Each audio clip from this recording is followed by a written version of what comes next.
Oke, buat Novaya, apa nih yang bisa kita diskusikan di sesi general? Boleh soal CV, dokumen pendukung, tahap rekrutmen, dan lain-lain.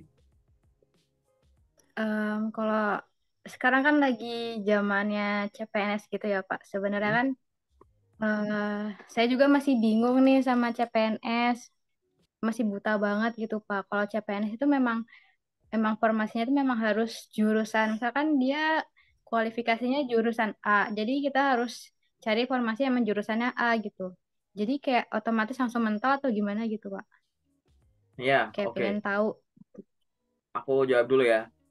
Rekrutmen yang berkaitan dengan pemerintah, baik itu rekrutmen CASN atau rekrutmen BUMN, biasanya memang kualifikasinya itu sudah detail. Di awal, rekrutmen dua ini itu cukup ketat di seleksi awal, yaitu seleksi administrasi, paham kan? Kayak gitu. Memang, nanti kamu akan merasa bahwa dokumen administratifnya itu syaratnya tuh banyak banget gitu. Gimana kalau misalkan kita ngelamar terkait dengan dokumen itu, ya dipenuhi. Mungkin nanti kalau kamu udah berusaha nyari, kan kamu akan melihat bahwa dokumen ini tuh dokumen wajib, ini opsional kayak gitu. Nah, itu benar-benar yang wajib-wajib tuh ya harus dipenuhi kayak gitu. Karena memang itu yang sedang dicari. Apa yang mungkin terjadi kalau misalkan kita tidak bisa memenuhi dokumen-dokumen yang sifatnya wajib? Ya jelas kita akan gugur di seleksi administrasi kayak gitu. Tapi kalau memang kamu memang belum pernah nih, belum pernah sama sekali ngedaftar rekrutmen CSN yang tadi kamu sebut, terus kamu ngerasa bahwa ini cocok nih buat jurusanku, ada formasinya di situ, kemudian kamu ada dokumen-dokumen yang sudah dipunya, atau udah belum punya tapi udah bisa diproses, diupayakan gitu, nah saranku dilengkapi dulu aja. Jadi jangan nekat pakai dokumen yang seadanya, padahal di situ ada tulisannya, ini wajib, Hmm. wajib gitu. Kan suka ada keterangannya ya, Oh wajib iya, atau iya. opsional gitu ya. Nah kayak gitu, itu dipenuhin kayak gitu sih. Terus yang syarat, bukan syarat sih, saranku adalah, walaupun sekarang tadi kau bilang sekarang kan lagi rame nih rekrutmen CSN, betul. Tapi jangan abaikan rekrutmen-rekrutmen perusahaan swasta ya, kayak gitu. Iya, iya. Karena jumlahnya jauh lebih banyak gitu. Oke, Iya sih. apalagi nih yang kau bingung? Kita diskusi aja, apalagi Ya yang kau mungkin pikirin? setelah tahu ini jadi hopeless gitu sih sama CPNS Pak. Apalagi yang lamar banyak ya. Jadi Jadi ya, kayak jadi sebenarnya gini sebenarnya ya, jadi rekrutmen CSN itu memang kalau dari gini,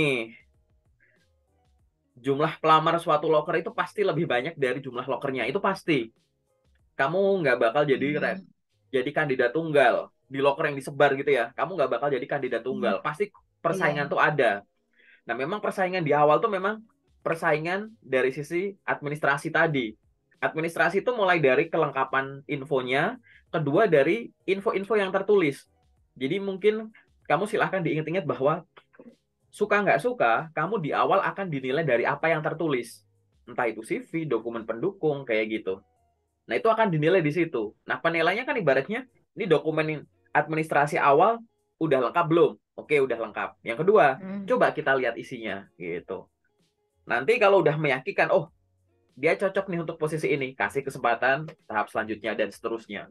Itu semua rekrutmen itu memang semacam itu ya, gitu. Jadi, jangan buru-buru hopeless karena gara-gara pelamarnya banyak. Kalau kayak gitu nanti kamu akan hopeless ke semua loker gitu. Karena semua loker pasti pelamarnya Iya banyak, sih. apalagi perusahaan-perusahaan gede, posisi-posisi yang diincar banyak orang kayak gitu kan. Dan mungkin kalau misalkan kamu, aku nggak tahu nih planning karirmu itu nanti akan bagaimana gitu kan.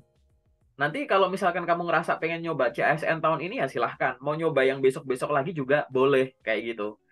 Ya kan? Gitu. Karena kan usianya itu kan cukup cukup panjang ya, kalau ada persyaratan yang ada usianya gitu-gitu. Jadi bisa coba lagi kayak gitu. Paling nggak kan kamu udah punya journey-nya nih.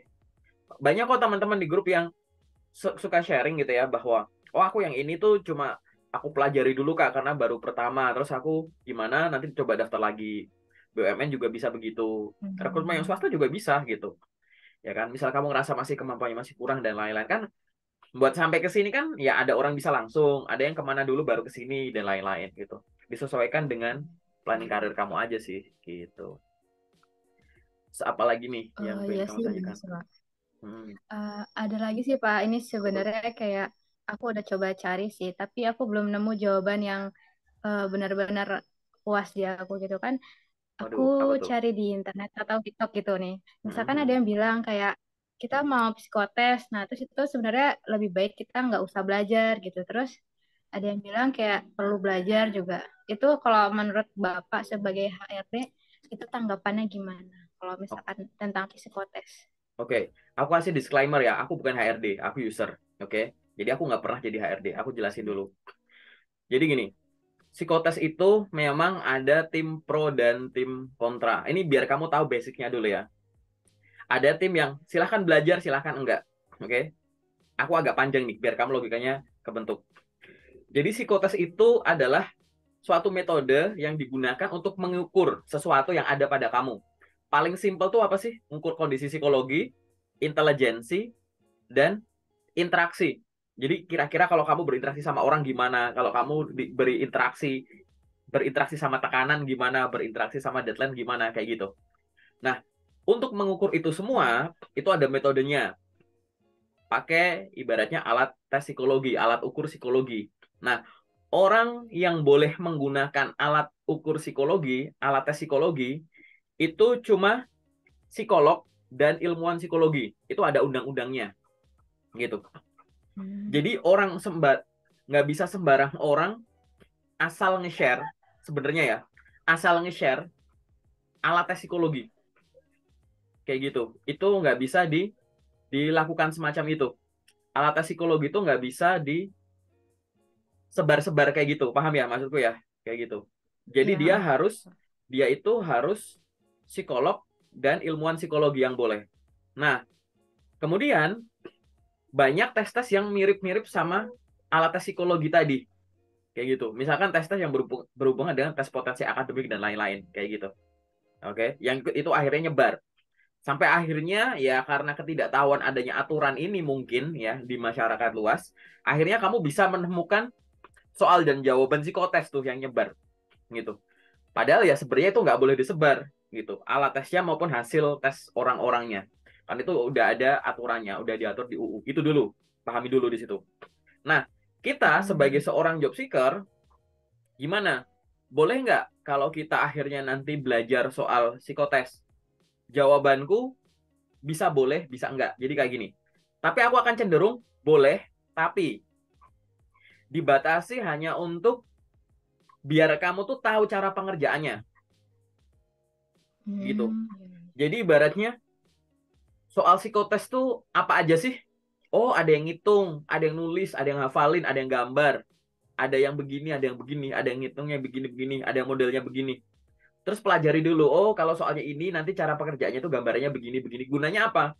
Biar kalau nanti ada arahan pada saat psikotes beneran, memang sih sebelum mulai psikotes kan biasanya ada arahan. Tapi kadang orang buru-buru panik nggak terbiasa, akhirnya salah ngerjainnya. Aku pernah menemui real gitu, orang salah ngerjain. Baik itu pada saat aku diajak sharing sama temanku HR, dikasih tunjuk, Hmm. atau pada saat waktu itu aku rekrutmen. Jadi aku berbagi tes ke suatu perusahaan. Jadi ada orang ngerjainnya tuh arahnya sebenarnya simpel. Silahkan jawab dengan cara disilang. Dia yang jawabnya dengan cara dilingkari. Gitu. Wah.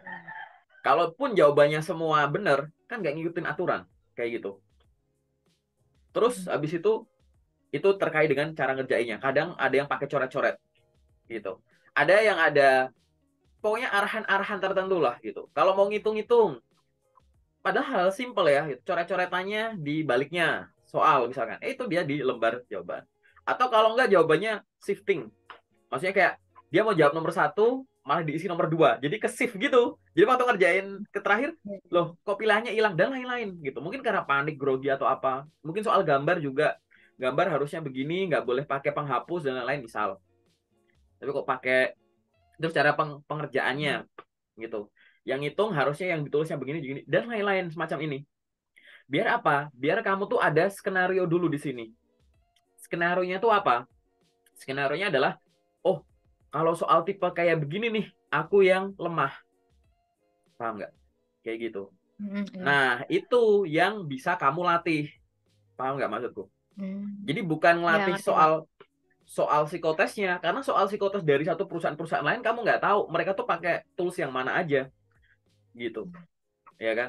ibaratnya, oh ini aku lemahnya di hitung-hitungan matematika. Belajarlah matematika dasar gitu. Kadang kan soal hitung-hitungan matematika di psikotes mirip sama tes potensi akademik atau TU-nya CPNS misalkan kayak Iya, gitu. cek dulu. Nah, dengan kamu bisa ngerjain itu dengan benar kan kalau psikotes kan jadi lebih familiar gitu. Gitu. Oh, aku lemah di gambar. Ya udah kamu latihan-latihan gambar aja gitu. Gambar-gambar apa gitu biar kamu gini gitu. Jadi ibaratnya bukan kayak belajar kayak oh ini kisi-kisinya ini nanti yang keluar pasti ini. Ya nggak gitu ya cara belajarnya ya kayak gitu. Jadi lebih kayak biar kamu paham Konsep ya, cara Pak. ya konsep-konsepnya aja karena soalnya angkanya juga pasti beda, bahasanya beda, cara ngerjain juga bisa beda. Ada yang bener-bener offline masih pakai kertas tuh, nanti pakai buku, kertas dibagi, ntar dikerjain dulu selesai dikumpulin, dikirimin lagi, dikasih lagi, dikerjain, dikumpulin lagi. Ada yang kayak begitu, banyak perusahaan besar yang masih kayak begitu.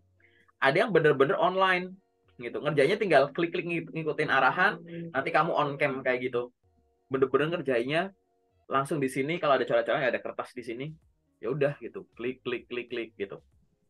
Metodenya banyak, caranya banyak gitu, jadi tidak untuk belajar, tidak untuk dihafal kayak gitu. Nah, saranku adalah cukup sebatas itu aja. Kenapa? Psikotes tuh nggak ada bener salah kok.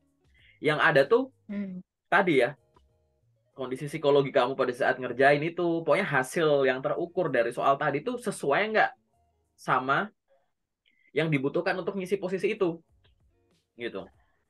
Nantinya kalau banyak dalam tanda kutip manipulasi atau gimana, nanti pasti ketahuan kok di tahap selanjutnya. Jadi misalkan, oh ini anak CV-nya begini, hasil psikotesnya begini, waktu di interview kok begini, gitu. Jadi interview HR itu pasti akan digabungkan dengan hasil psikotes, gitu. Untuk apa? Digali yang misalkan interview HR itu kan untuk satu, mengetahui informasi baru yang mungkin dari tahap sebelumnya belum terukur. Yang kedua, melengkapi informasi yang udah ada. Barangkali dari CV-mu, hasil psikotesmu, ada yang bisa kita gali lebih dalam atau lebih luas. Kayak gitu. Nah, nanti di situ kan gunanya dipertimbangkan sebelum nanti HR PD untuk ngajuin ke user. Kayak gitu. Nah, itu jadi akan ketahuan di situ. Jadi, sehingga apa yang harus dilakukan? Kalau kamu sudah paham semacam tadi, kayak gitu, nanti kamu tinggal relax aja pada saat mau ngerjain psikotes. Banyak orang pada saat, oke lah, katakanlah kau belajar gini gitu, tapi kamu panik gitu, panik pada saat mau tes, itu bisa blank loh, kecepatan menghitungmu bisa kurang, daya ingatmu bisa menurun kayak gitu, malah kamu begadang. Harusnya besoknya psikotes tuh sekarang kamu tidurnya tuh ya tidur normal 8 jam 11 jam gitu ya, ini malah kamu dipakai untuk begadang dan lain-lain. Ingat ya, kondisi badanmu nggak fit, kamunya nggak lagi good mood kayak gitu, panik, bahkan kamu misalkan psikotesnya offline nih, datang ke kantornya malah hampir telat, ya kan, malah kena macet dan lain-lain gitu-gitu, akhirnya jadi panik. Itu performa ngerjain soal itu bisa beda sama kamu yang tenang. Ketenangan itulah kunci dari ngerjain psikotes gitu. Kalau kamu mau ngecek sendiri, kita nggak usah pakai psikotes deh, kan online ada tuh tes Iya, kecepatan mengetik. Nah, kan ada tuh tes iya, iya. kecepatan mengetik, iseng aja kamu tes kecepatan mengetik waktu lagi santai, terus kamu aku sama buru-buru, pasti hasilnya lebih banyak pada saat kamu santai. Kalau buru-buru typo mulu kayak gitu. Ya itu kurang lebih semacam itu. Lalu boleh nggak kalau aku belajarnya nanti pakai online? Jadi ada website-website online di mana di situ memang menyediakan trial gratis gitu ya. Psikotes, ngerjain soal psikotes. Silahkan kalau mau dicoba. Kan online juga ada kalau kamu mau nyoba. Tapi ingat ya, jangan pakai mental mau menghafal gitu. Karena di sini biar kau paham konsepnya. Oh, kurang lebih tuh kayak begini nanti, kayak begini gitu. Gunanya belajar itu adalah meminimalisasi kemungkinan kamu kurang optimal dalam ngerjain karena belum terbiasa sama model soal dan arahan yang ada gitu aja sih. Gitu. Jadi aku batasin ya, belajarnya tuh bukan yang kayak wah ini pasti keluar begitu soalnya beda bingung kamu. Karena mental kamu udah Iya. ini pasti ini karena alat tes psikologi itu banyak gitu. Ada perusahaan yang banyak banget macamnya. Psikotes tuh bisa 3 jam, 4 jam gitu ada. Ada yang cepet gitu. Jadi itu gambaran utuhnya ya terkait dengan psikotes gitu. Mungkin ada tanggapan boleh. Iya, Ini aku pakai sudut pandangku yang bukan HR ya, gitu. iya, iya nggak apa-apa, Pak. Berapa hari yang lalu kan aku ikut kayak tes WTP deh kalau nggak salah namanya. Itu pakai Google Form. Nah, terus juga itu hasilnya cepet keluar gitu, Pak. Nah, aku kayak karena aku nggak tahu sama sekali tentang proses tes-tes itu, sebenarnya kayak di kepala aku kayak pertanyaan, sebenarnya itu orang-orang yang dipilih, orang-orang yang berhasil dari tes ini tuh apa memang mereka sesuai dengan standar tes ini atau asal pilih atau gimana gitu, Pak. Kadang aku kepikiran ini kayaknya apa orang ini apa tes itu asal pilih gitu, Pak. Gitu, Pak. Kayak bingung Oke. apa memang ada standarnya. Ya soal ya itu standar jelas. Biasanya kalau mengerjakan soal itu kan ada variasinya ya gitu. Ini aku ngomongin offline sama Iya. online. Ini misalkan orang orang yang offline nih datang ke ini. Itu kalau disebar buku atau kertas gitu ya, itu tipe soalnya ini tuh diacak semua gitu. Gitu. Kan Hmm. ngacak-ngacak juga kayak gitu gitu dan lain-lain. Online pun juga sama. Dia kan ada logikanya di situ di sistemnya. Nah, aku nggak tahu tuh detail sistemnya gimana kayak gitu. WTP itu juga sama Hmm. aja sih gitu. Dejavu nggak kamu ngerjain WTP sama belajar CASN? Mirip-mirip kan? Ada yang Iya, mirip sebenarnya sih memang logikanya iya aja. memang sebenarnya Ya gitu kan? mudah untuk dikerjakan tapi karena waktunya memang mepet jadi kayak panik ini kayaknya harus diisi semua gitu. Jadi Nah, ya psikotes tuh gini. gitu deh, Pak. Jadi gini, psikotes itu usahamu tuh adalah mengerjakan dengan benar sebanyak mungkin. Karena Hmm. tekanan itu pasti akan diberikan di soal-soalnya. Pertama, di rumitnya instruksi, kedua level soalnya, ketiga tekanan banyaknya soal, keempat dari durasi pengerjaan yang variatif, gitu-gitu. Itu memang tekanan-tekanan yang diberikan, kayak gitu. Nanti kalau misalnya kamu ngerjain Kraepelin, Pauli yang harus ngitung gitu, oh itu capek itu. Kan butuh, kan di semuanya, Hmm. konsentrasi, daya tahan, tekanan, fokus, intelijensi, ya semua itu dari kognitifnya itu kayak gitu-gitu. Jadi bener-bener ya semacam itu. Nah, kamu udah pernah punya pengalaman psikotes. Mungkin nanti kalau kamu sering Hmm. ngikutin psikotes-psikotes, nanti kamu akan menemukan benang merah sendiri kok. Gitu. Bahwa, oh Iya psikotes sih. itu begini, begini, begini. Oh ini aku tahu nih, dulu aku udah pernah begini aja gitu. Perlu belajar nggak? Ya lama-lama nanti kamu akan bilang nggak perlu belajar. Gitu. Tapi kalau masih bener-bener awam, misalnya awam misalkan kayak kita baru masuk ke dunia kerja nih, masih fresh graduate, terus aku harus ngapain ya? Ya itu pelajari aja semua tahap yang kamu belum bisa gitu. Familiar sama soal psikotes, belajar pertanyaan interview yang biasa muncul, yang udah banyak orang yang berbagi di internet gitu kan. Pelajari apalagi cara untuk menyehatkan badan sebelum medical check up gitu. Jangan besok mau medical check up sekarang puasa, sekarang tidurnya nggak Iya, begadang, nggak minum kopi ya, nggak gitu juga. Jadi nggak make sense. iya, ada yang bisa dicicil, dikerjain dulu gitu. Sebelum kamu menemukan ini, bahkan sebelum kamu ada panggilan tes tuh, tahap rekrutmen ini bisa kamu pelajari dulu. Sebelum kamu lamar kerja, bahkan sebelum kamu wisuda, kan kamu bisa browsing dulu cara bikin CV yang baik dan benar. Contohnya begitu. Jadi lebih ke sana sih. Itu. Oke. Iya sih benar. Itu. Terus apa lagi yang kamu mau tanyakan? Kita diskusi Um, sharing-sharing aja sih gitu. Atau tahap rekrutmen apa yang mungkin kamu masih bingung gitu. Atau paling jauh kamu rekrutmen udah sampai mana sih? Pernah ngadepin, kamu udah pernah kerja kan? Berarti udah pernah kerja. iya, Berarti kan kamu udah udah Pak. pernah menghadapi semua tahap itu tuh, ya kan? Berarti kan kamu udah Iya, sering menghadapi udah. tahap-tahap itu. Nah, pertanyaanku, tahap mana yang kamu biasanya nggak pede? Di interview Pak, Interview, di interview HR atau user atau kedua. keduanya? Keduanya soalnya kan mungkin kadang ada posisi yang aku lamar di luar dari kemampuan aku atau di luar dari jurusan aku gitu. Mungkin saat ditanyakan kayak keyakinan kamu bisa atau enggak itu Pak. Di situ kayak menjawabnya agak ragu sekaligus sebenarnya tuh bisa tapi agak ragu untuk jawabnya gitu. Oke, aku kasih tips ya, khusus buat kamu atau teman-teman yang nonton sampai dengan menit ini pada saat melamar kerja di luar jurusannya. Oke, nih. Jadi kamu tuh harus yakin dari awal sampai akhir. Maksudnya dari awal sampai akhir tuh gini. Dengan kamu mengirimkan CV dan dokumen pendukung pada saat ngelihat loker itu, walaupun di situ kamu tahu beda jurusan, Itu artinya kamu udah yakin. Jadi awal ngelamar ke sana tuh udah diawali dengan keyakinan. Nah, silahkan lanjutkan Iya, dengan keyakinan. Paham nggak logikanya? Aku ngomongin konsep dulu iya nih. sih Bang. Gitu. Sejak awal kan kamu udah tahu nih bahwa oke, ini di luar jurusanku. Tapi karena ada suatu pertimbangan, makanya kamu yakin untuk kirim lamaran. Betul kan? Berarti sudah diawali dengan keyakinan. Iya. Silahkan lanjutkan dengan keyakinan. Lalu gimana kalau misalkan nanti di interview gitu, padahal di otakku udah overthinking, tapi kan beda jurusanku. Nah, aku kasih tahu. Yang harus kamu jual itu adalah skill dan pengalaman. Pengalaman di sini tidak hanya pengalaman pendidikan, tapi pengalaman selama menempuh pendidikan juga bisa.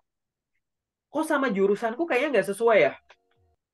Lah, tapi kan waktu kamu menempuh pendidikan, misalkan kamu kuliah, kan kamu nggak cuma kuliah doang. Kamu ada magang, ada praktikum, ada organisasi, kepanitiaan, volunteer, ada bisnis pribadi mungkin, kayak gitu. Itu semua kan termasuk pengalaman. Dari pengalaman itu juga ditulis di CV. Kan yang tulis di CV nggak cuma pengalaman pendidikan. Banyak elemen CV yang lain. Kerja, magang, organisasi kepanitiaan, perlombaan, pendidikan non formal, kursus, dan lain-lain itu. Akhirnya menghasilkan skill. Nah, itu silahkan dijual. Kalaupun nanti misalkan ada pertanyaan, lo ini misalkan apa ya? Lo ini kamu jurusannya, sebut jurusan apa deh? Kamu jurusan apa? Teknik industri. Oke. Lo ini kamu jurusan teknik industri.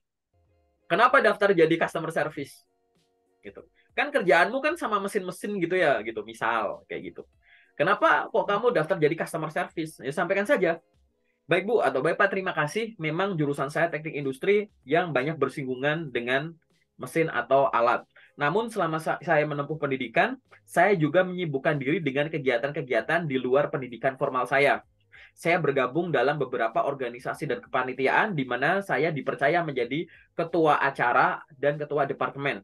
Di sana saya sering berkoordinasi dengan banyak orang untuk mensukseskan acara, baik dengan teman seangkatan, sejurusan, dengan Bapak Ibu dosen, alumni, maupun pihak eksternal. Saya diberikan banyak sekali kesempatan untuk bisa berbicara one-on-one dengan satu orang maupun berbicara di depan umum. Dari sana, saya melatih kemampuan komunikasi saya. Pada saat saya masuk ke dunia kerja, memang benar saya banyak berinteraksi dengan mesin atau alat. Namun di dunia kerja, saya sering terlibat dalam meeting-meeting penting dan di dalamnya sangat terbuka untuk penyampaian pendapat, informasi, dan lain-lain. Di perusahaan saya menerapkan lebih terkait apa yang saya pelajari di dunia kuliah terkait dengan komunikasi, berkomunikasi dengan banyak orang di kehidupan yang lebih real di dunia kerja. Dari sana saya yakin bahwa semua pengalaman saya tadi membuat saya terlatih untuk dapat berkomunikasi dengan baik di depan umum. Selain itu, saya juga belajar secara mandiri terkait dengan kemampuan komunikasi. Biasanya saya meluangkan waktu setiap weekend untuk belajar komunikasi dengan bahasa Indonesia dari channel YouTube ABC yang saya tonton sekitar 2-3 jam dan berkomunikasi menggunakan bahasa Inggris di channel YouTube ini. Biasanya saya belajar 2 jam setiap minggu. Dari sana saya yakin bahwa saya akan cocok untuk posisi customer service. Di mana posisi customer service ini selain kegiatan administratif, juga ada interaksi dengan customer. Dan saya yakin kemampuan saya sesuai dengan posisi ini. Ini aku contoh jawaban yang aku panjangin. Oke. Nanti silahkan kamu coba ngomong sambil di timer. Kalau aku jawab begini, oh ini jawabanku versi 3 menit. Kalau aku ngomong begini, oh ini jawabanku versi 2 menit. Jadi gini, kalau belajar interview itu, coba kamu bikin beberapa skenario tiap menjawab pertanyaan. Jadi yang pertama ya gini dulu ya, kamu harus tahu cara jawab yang benar dulu, ya kan? Setelah itu baru kamu modifikasi. Oh yang benar tuh jawabannya begini, gitu. Pahami dulu kalau latihan interview itu, kenapa pertanyaan itu ditanyakan? Apa yang boleh disampaikan? Apa yang nggak boleh disampaikan? Gimana cara menyampaikannya? Ini kamu kuasai dulu. Ini level 1. Pahami dulu. Kenapa kok pertanyaan ditanyakan? Ya untuk menguji keyakinan, untuk meyakinkan mereka, dan lain-lain. Apa yang boleh disampaikan? Skill-skill kamu, pengalaman kamu. Apa yang nggak boleh disampaikan? Keraguan-raguan yang kamu nggak bisa, bohong, dan lain-lain. Gimana cara menyampaikannya? Kayak barusan misalkan. Ini udah kamu kuasai level 1, baru masuk ke level 2. Level 2 ini adalah modifikasi dari level 1. Level 1 ini tadi misalkan durasinya ngomong kamu 2 menit. Sekarang coba aku jawab itu dalam waktu 1 menit, gimana ya bahasanya? Oh begini. Oh kalau 3 menit begini, gitu. Biar kamu ada sense-nya. Ini mau dijawab pendek, sedang, panjang, kayak gitu. Cara melatihnya tuh semacam itu. Jadi jangan hanya berfokus hanya mencocokkan sama jurusan. Kalau mencocokkan sama jurusan ya repot nanti, ya kan? Toh juga ibaratnya kamu kuliah jurusan administrasi perkantoran, daftar jadi admin belum tentu langsung keterima. Tetap diproses, gitu. Kamu jurusan hukum, daftar jadi staf legal belum tentu keterima langsung. Karena tetap balik lagi, gitu. Skill-skill itu tidak hanya dilihat dari jurusanmu apa, tapi dari jurusanmu kamu bisa apa, dari pengalaman di luar jurusanmu kamu bisa apa. Fokus aja di situ. Ingat ya kuncinya. Sejak awal kamu udah mulai dengan keyakinan. Jadi ya yakin terus Keyakinan. sampai belakang. Dan itu harus dilatih. Bener-bener harus dilatih. Gitu. Ini interview nih, misalkan online begini. Kalau kamu ngomong, sebenarnya tuh gesture, ekspresi itu adalah cara untuk menenangkan diri pada saat kamu gugup ditanya semacam itu. Gitu. Kalau enggak nanti kamu panik. Gitu. Jangan dibiasakan kalau misalkan, ini contoh nih, interview. Bener-bener, walaupun pakai Zoom begini ya, misalkan gitu. Itu bener-bener jangan cuma kelihatan muka doang gini. Terus cara ngomongnya, perkenalkan nama saya gini, gini, gini, gini. Tanganmu tuh mati. Bener-bener mundur. Bener-bener kelihatan setengah badan begini ibaratnya. Terus kamu ngomong, tatap gitu, sambil ngomong ada gesture. Gesture inilah dan ekspresi inilah yang akan membantu kamu nenangin jantungmu yang kayak udah overthinking dulu, udah kayak, aduh jangan-jangan, jangan-jangan. Akhirnya kamu bisa berpikir jernih. Kalau pikirannya jernih, merangkai katanya tuh enak. Yang dengerin tuh juga enak. Gitu. Ibaratnya pertanyaan tadi ditanyakan kan bukan berarti Bapak Ibu HRD itu nggak tahu sebenarnya gitu. Ya, gitu. Kenapa kamu ngelamar di sini padahal jurusanmu nggak sesuai? Masa kamu mau jawab, kenapa Ibu ngundang saya udah tahu saya nggak sesuai? Kan nggak mungkin kamu bilang gitu, ya nggak sih? Kayak gitu. Jadi Iya. ibaratnya di sini tuh kemampuan komunikasi kamu itu juga akan dinilai gitu. Dia iseng-iseng apa serius sih gitu. Nah itu dilatih. Nanti di sesi detail tuh nanti aku jelasin. Oke. Oke. Terus apa lagi yang ingin kau diskusikan? Ada nggak pertanyaan interview yang Kayaknya kamu emang kamu itu nggak pede selain oh, jurusanmu nggak sesuai tapi kok gini-gini gitu misalkan. Selain itu apa biasanya yang kamu. mungkin ini sih Mbak. Karena setelah sekarang kan aku udah resign dari pekerjaan sebelumnya. Mm-mm. Nah, mungkin ada pernah ditanyain kenapa kamu bisa resign dari perusahaan sebelumnya. Nah, ini kan pertanyaan ini kan kenapa bisa resign itu kan sebenarnya saya ada alasan pribadi gitu, tapi Mm-mm. saya coba untuk gak kasih tahu alasan pribadi, tetap ditanyain gitu, kenapa gitu alasannya. Nah, itu lebih baik saya, misalkan saya jawab habis kontrak, lalu pertanyaannya selesai, atau memang saya harus kasih tahu yang sejujur-jujurnya gitu. Karena pengalaman saya langsung ditanya kayak kenapa apa orang tua sakit atau gimana gimana gitu. Nah, dari pilihan jawaban dari si rekruternya itu nggak masuk di saya gitu. Oke, nggak Gimana usah Pak? disampaikan di sini juga ya detailnya gimana nanti di sesi kedua aja, sesi detail aja. Jadi kalau misalkan ditanya alasan Oke. resign di otak kamu tuh ibaratnya jujur saja di sana gitu. Jujur. Jadi jujur ini dalam tanda kutip ya, tidak menjelekkan dirimu sendiri, tidak menjelekkan perusahaan, tidak menjelekkan pihak luar, tapi ibaratnya jawab jujur itu buat awalan, tapi diikuti dengan kontribusi yang sudah kamu berikan selama di sana, gitu. Kalau memang alasan pribadinya kamu misalkan kayak gini, alasan pribadinya misal ya, bahwa kamu harus ngejagain ortu yang sakit, misalkan kayak tadi kamu sampaikan, gitu. Ya nggak apa-apa sampaikan saja, gitu. Misalkan contoh, Bu, saya resign dari pekerjaan sebelumnya karena saya diberikan tanggung jawab untuk menjaga orang tua saya yang sedang sakit. Karena kebetulan pada saat itu tidak ada orang yang bisa menjaga. Saya memutuskan itu untuk saya ikuti sebagai apa bentuk bakti saya kepada orang tua. Namun karena memang saya merupakan orang yang suka bekerja dengan profesional, maka pada saat saya menjaga orang tua saya menyibukkan diri dengan mengikuti kursus ini maupun belajar mandiri ini. Saya juga membuka bisnis saya dengan jualan di marketplace maupun di sosial media TikTok. Saya melakukan TikTok Live sambil saya menunggu momen di mana saya bisa melamar kerja lagi.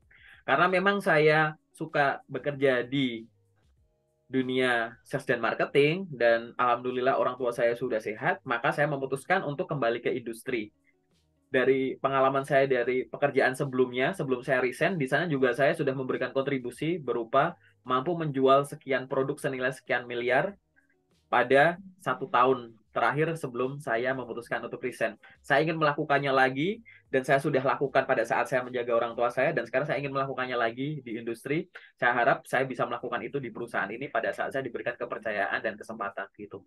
Jadi fokus aja ke situ. Banyak orang ditanya alasan resign, fokusnya sama kesedihannya, sama arisannya yang gimana Iya. kayak gitu. Cuman kan ini contoh jawabanku nih, balik lagi ya, ini masih contoh yang belum real sesuai dengan yang kamu alami. Dan nanti aku Hmm. ajarinnya di sesi kedua aja gitu.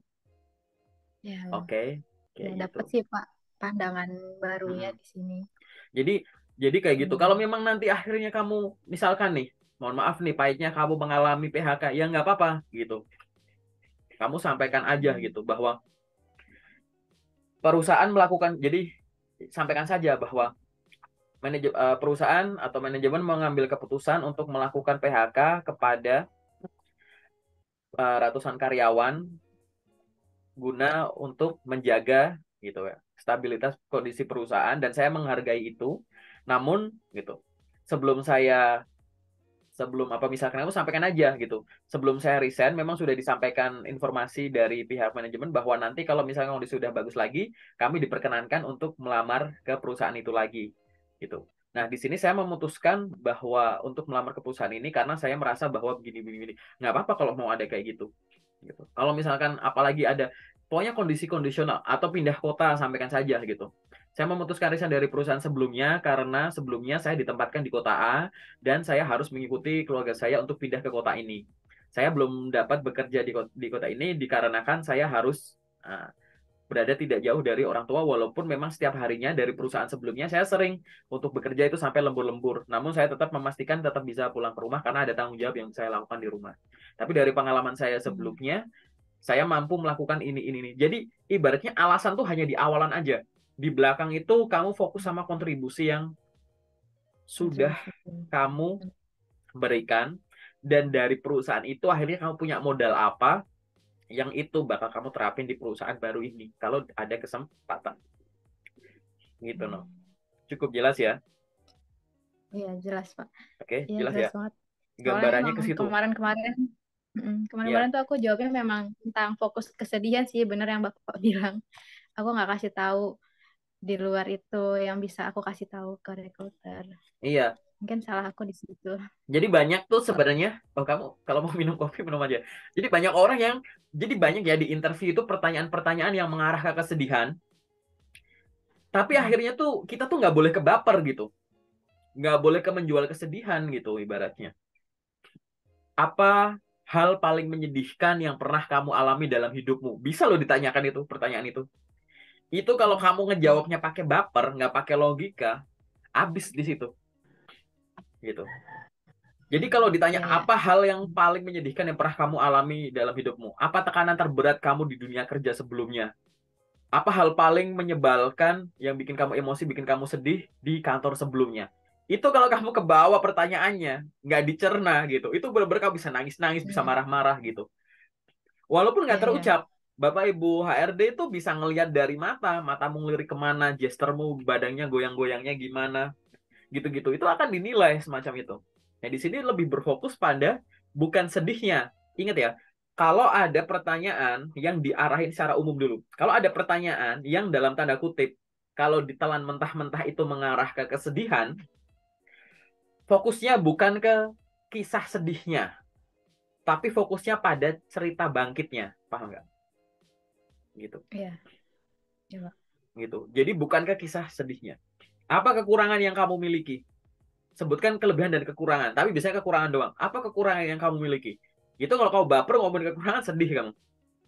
Tapi kamu berfokus pada saya menyadari saya punya kekurangan ini, kemudian saya melakukan ini agar kekurangan saya jadi kelebihan saya malah. Atau kekurangan saya ini hilang. Atau kekurangan saya ini bisa saya press, saya minimalisasi agar tidak mengganggu saya pada saat bekerja. Fokusnya ke situ. Jadi kalau ada kunci ya itu ya. Kalau ada pertanyaan ke negatif, fokusnya bukan ke negatifnya. Walaupun disebut di awal nggak apa-apa, jangan baper. Hmm. Tapi fokus sama kisah bangkitnya. Itu aja kuncinya. Gitu. Oke? Iya, Ada gambaran ya? Kayak gitu. Oke, kita masuk ke sesi iya. detail. Oke? Ah, ya, boleh Pak. Oke. Kita masuk ke sesi detail ya.